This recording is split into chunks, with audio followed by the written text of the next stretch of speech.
D'abord, cette image derrière moi, vous le voyez, cette couleur jaunâtre, ce sont ces fumées qui se déplacent de cet incendie, alors que je me trouve à environ entre 50 et 60 km de cet incendie. Donc vous voyez, même au-delà des flammes, c'est vraiment une énorme partie de Los Angeles qui se retrouve couverte par cette fumée.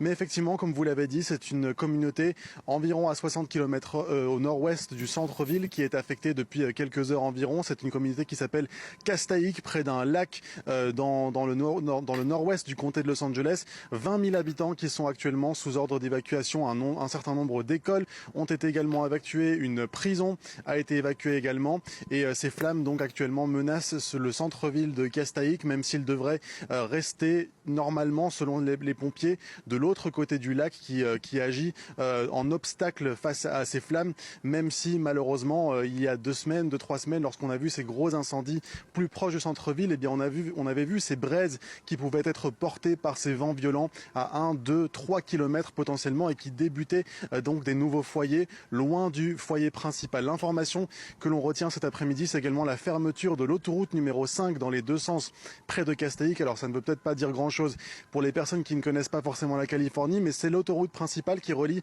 Los Angeles à San Francisco.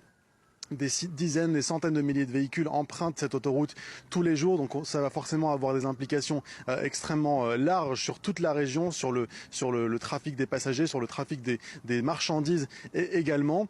Et puis il faut évidemment noter que les conditions météorologiques sont défavorables. Il fait chaud, presque chaud ici à Los Angeles, jusqu'à 27 degrés à certains endroits.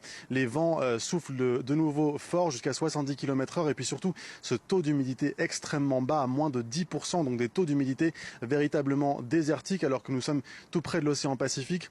La bonne nouvelle, c'est que normalement, selon les prévisionnistes, on devrait avoir un événement pluvieux ce week-end, 5, 10, voire 20 mm, ce qui pourrait certainement atténuer la sécheresse, atténuer ces incendies, et puis faire au moins ramener la pluie dans cette région qui n'a pas vu la pluie de manière significative depuis le mois de mai dernier.